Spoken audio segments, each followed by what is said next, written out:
powerful earthquake measuring 6.3 on the Richter scale struck the Bay of Bengal, near the Andaman and Nicobar Islands. The quake occurred in the early hours of Tuesday, July 29th. The tremor hit around 12:11 a.m. local time and was recorded at a depth of 10 kilometers, according to the National Center for Seismology. The quake's epicenter was located at latitude 6.82 degrees north and longitude 93.37 degrees east. So far, there have been no reports of injuries or structural damage from the remote islands. Shortly after, the United States Geological Survey, USGS, recorded a 6.5 magnitude earthquake in the Nicobar Islands region. It struck at almost the same time, 12:12 a.m. local time, 1842 Greenwich Mean Time on Monday, and was also 10 kilometers deep, located 259 kilometers west-northwest of Sabang, in Indonesia's Aceh province. Despite the strength of the quake, no tsunami alert was issued by the U.S. Tsunami Warning System. Aceh holds painful memories of the 2004 Indian Ocean tsunami, when a magnitude 9.1 earthquake triggered devastating waves that killed over 220,000 people across 15 countries. Notably, the Andaman Sea and the surrounding islands lie in a highly active seismic zone. This makes the area susceptible to frequent earthquakes and potential tsunami threats. Tuesday's quake adds to a series of recent seismic events in the region. Just a week earlier, on July 22nd, mild tremors were felt in Delhi and nearby areas after a 3.2 magnitude quake struck near Faridabad. That incident also passed without any damage. In response to growing seismic activity, authorities have stepped up preparedness. Starting July 29 through August 1st, the National Disaster Management Authority, NDMA, along with the Indian Army and state governments of Delhi, Haryana, and Uttar Pradesh, will conduct large-scale earthquake and chemical disaster drills across the National Capital Region, NCR. The goal is to test and strengthen emergency response coordination. Meanwhile, Japan's Hokkaido region was rattled by a 5.3 magnitude earthquake on Monday, affecting multiple districts but triggering no tsunami alert. Just days earlier on Friday, a 6.6 magnitude quake hit the South Pacific near Samoa. That deep-sea tremor also caused no reported damage. Though no casualties have occurred so far, the clustering of moderate to strong quakes globally has raised awareness and urgency around disaster readiness. In a road rage incident from India's Union Territory of Jammu and Kashmir, a 20-year-old Thar driver attempted to run over an elderly businessman after hitting his two-wheeler. This was in the Gandhinagar area of Jammu.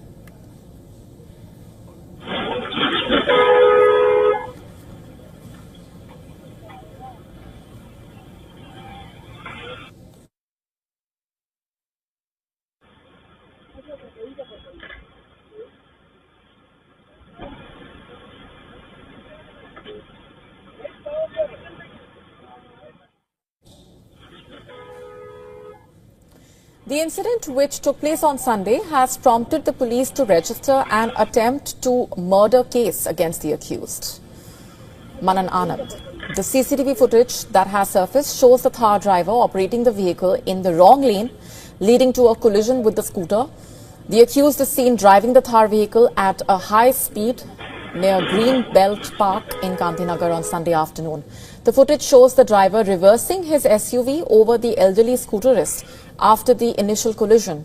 And following the collision, the driver fled the scene without assisting the injured man. The victim has sustained major injuries and has been admitted to the ICU. Meanwhile, the police have seized the vehicle involved in the incident and have detained the accused father, who is the owner of the car. An FIR has been lodged and a charge of attempted murder has been added to the case. However, the driver of the car remains at large.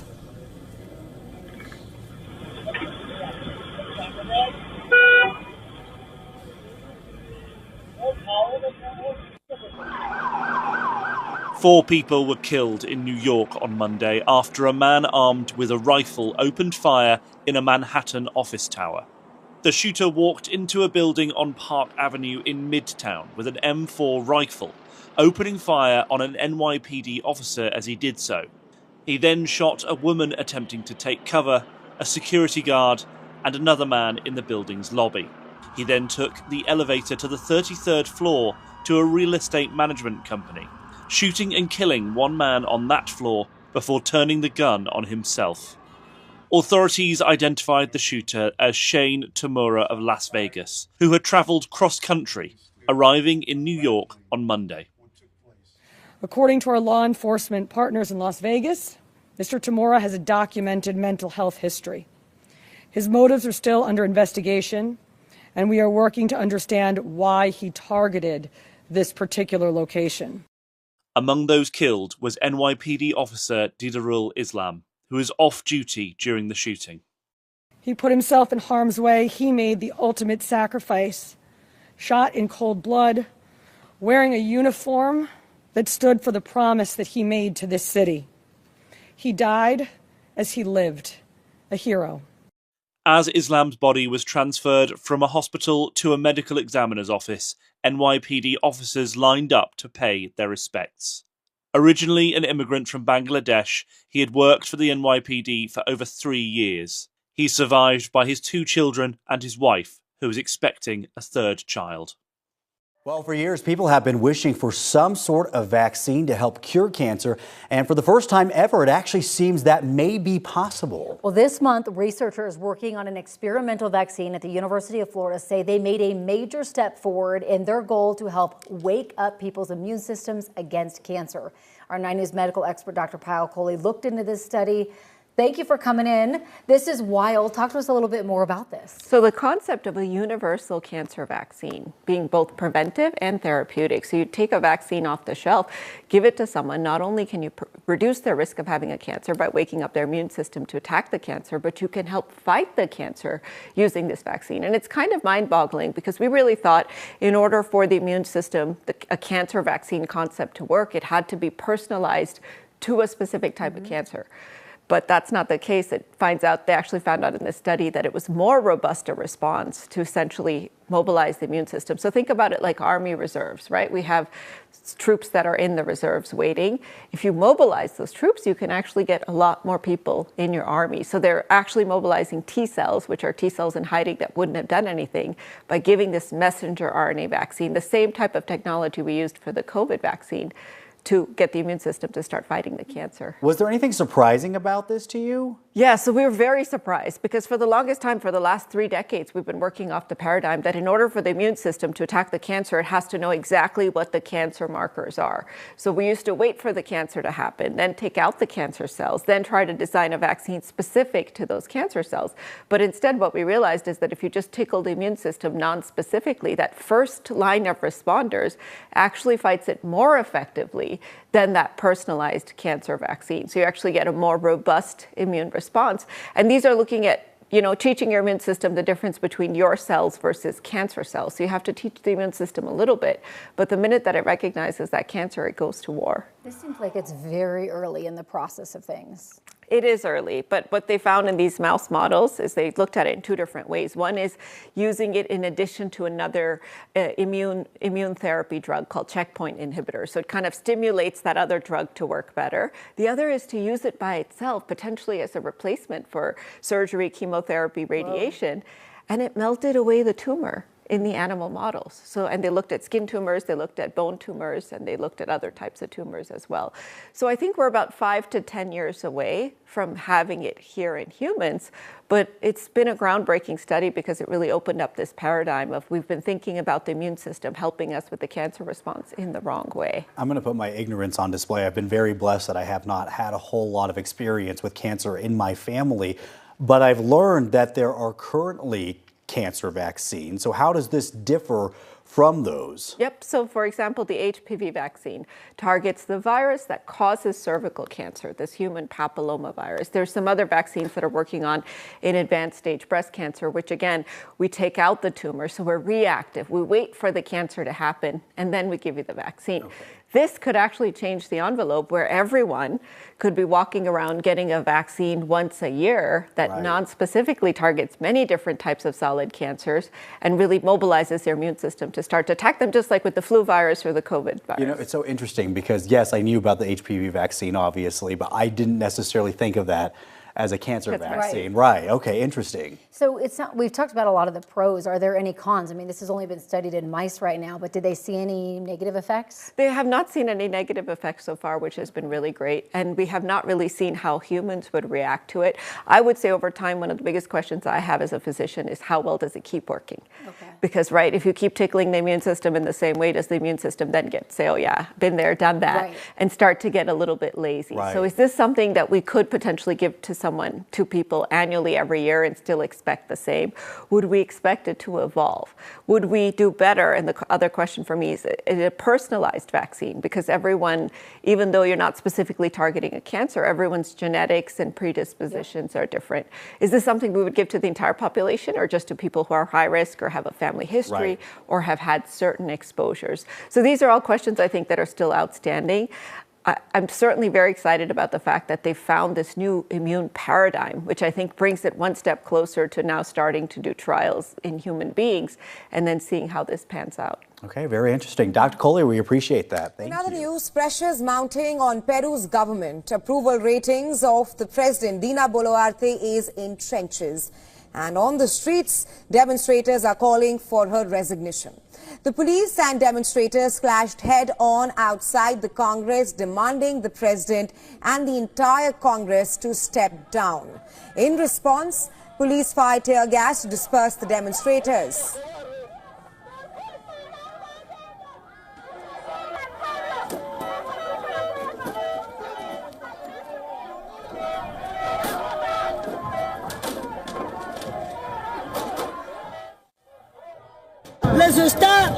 They're killing the people, they're killing us. They work for the assassin, President Dina. This is how they treat us, they hit us. Look, yesterday they hit me. As the street showdown between police and demonstrators was unfolding outside the Congress, Dina Boluarte was delivering her Independence Day speech inside the chamber. In a 4-hour-long fiery address to the Congress, Boluarte told lawmakers that her administration is waging a firm, determined and relentless battle against crime. Today, we are acting with the conviction that, united, we will emerge from this situation, extortion, in the same way that we defeated terrorism. Inside the chamber, her speech was briefly disrupted as opposition lawmakers shouted "murderer," a reference to deadly clashes between security forces and demonstrators early in her tenure. In response to the escalating violence, her government has deployed military forces to support police in tackling criminal gangs. Her administration, however, remains deeply unpopular. Polls show her disapproval ratings hovers around 96%. Boluarte's term is slated to end in July 2026. The 63-year-old politician took office in December 2022 following the ouster of leftist President Pedro Castillo, who was jailed after attempting to dissolve Congress. As Boluarte enters the final year of her presidency, there is perhaps little time left for her to revive the dwindling approval rating. The bandits in Nigeria's Zamfara state have executed about 33 people that they abducted back in February, despite receiving a ransom payment of about $33,700 American dollars. Local officials and residents say that out of the 51 people who were kidnapped from the Banga village, including pregnant women and small children, only about 18 were released. The freed hostages brought back the devastating news that their fellow captives had been slaughtered by their abductors.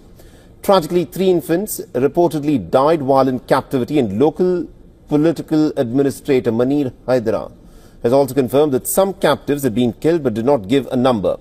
And the authorities say that the violence is part of an ongoing crisis in Zamfara and the surrounding regions, where criminal gangs, commonly known as bandits, have for many years been carrying out some deadly raids, kidnappings and arson attacks.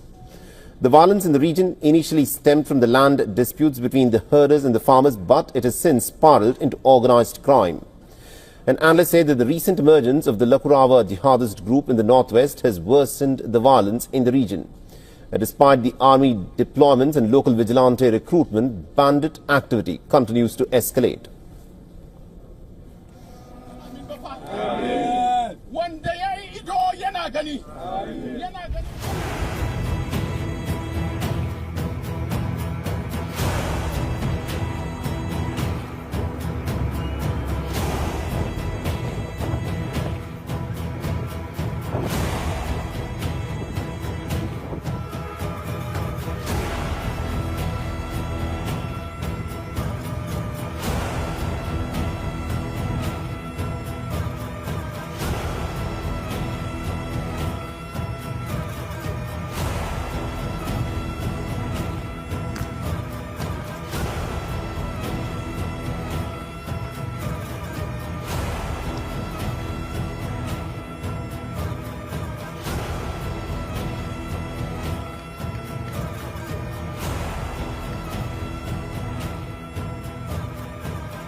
People's Republic of China and its Liberation Army are causing a lot of headaches in the Indo-Pacific.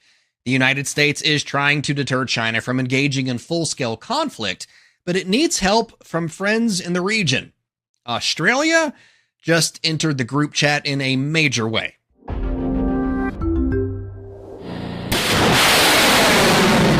It's a summer of firsts for the Australian Army. For the first time ever, the Aussies fired a HIMARS guided rocket on their own soil, and they also fired a precision strike missile from their own soil. It happened on July 25th as part of the annual Talisman Sabre exercises, a joint training drill between the United States, Australia, and almost 20 other global and regional allies. Australia is working with the United States to co-develop the PrSM, which is the replacement for the U.S. Army's ATACMS missile.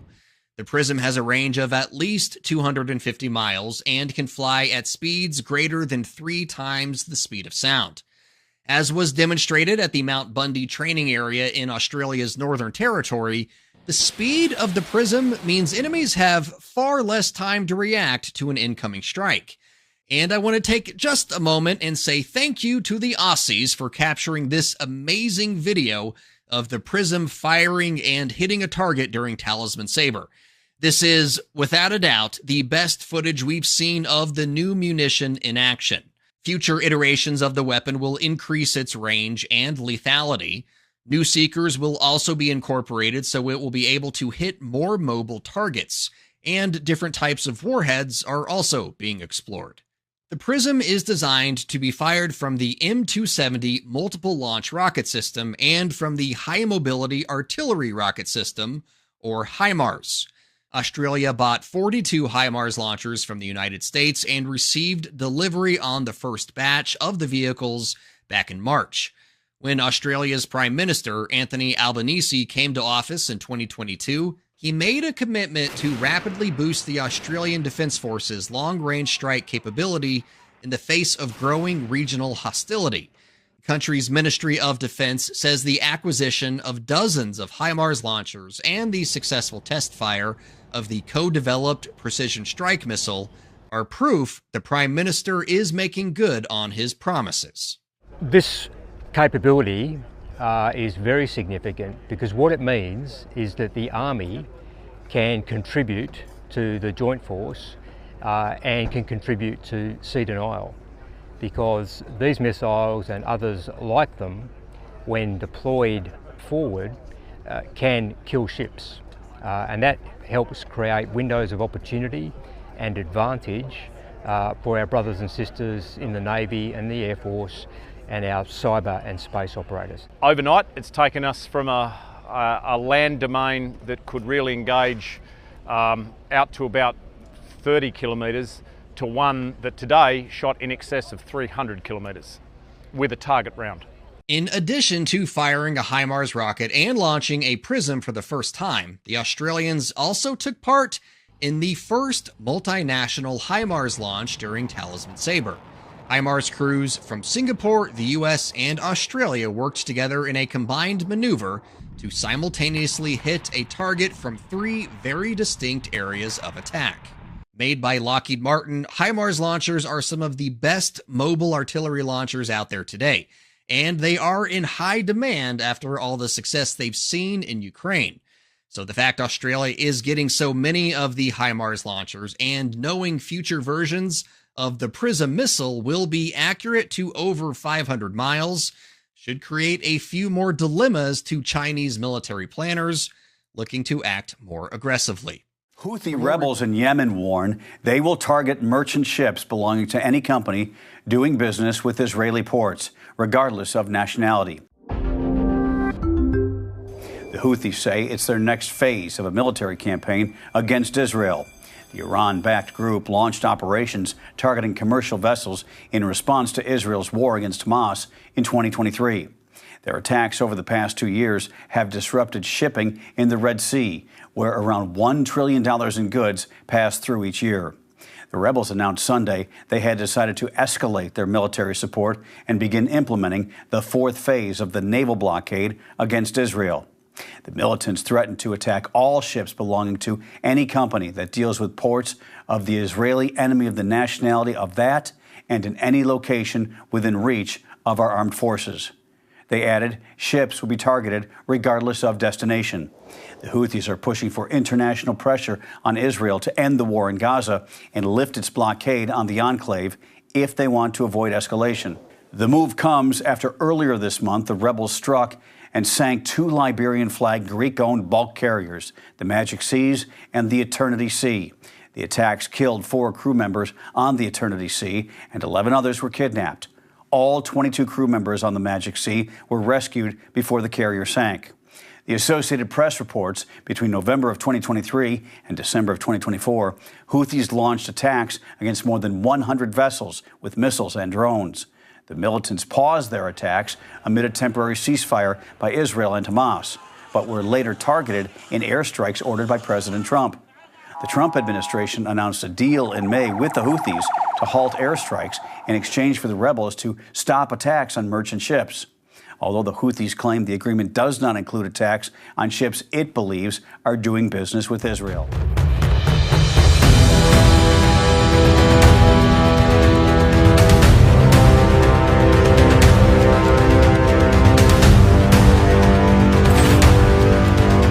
In a bold and unambiguous message to Washington, North Korea has declared that its status as a nuclear weapons state is final, and that any future engagement with the U.S. must begin with that recognition.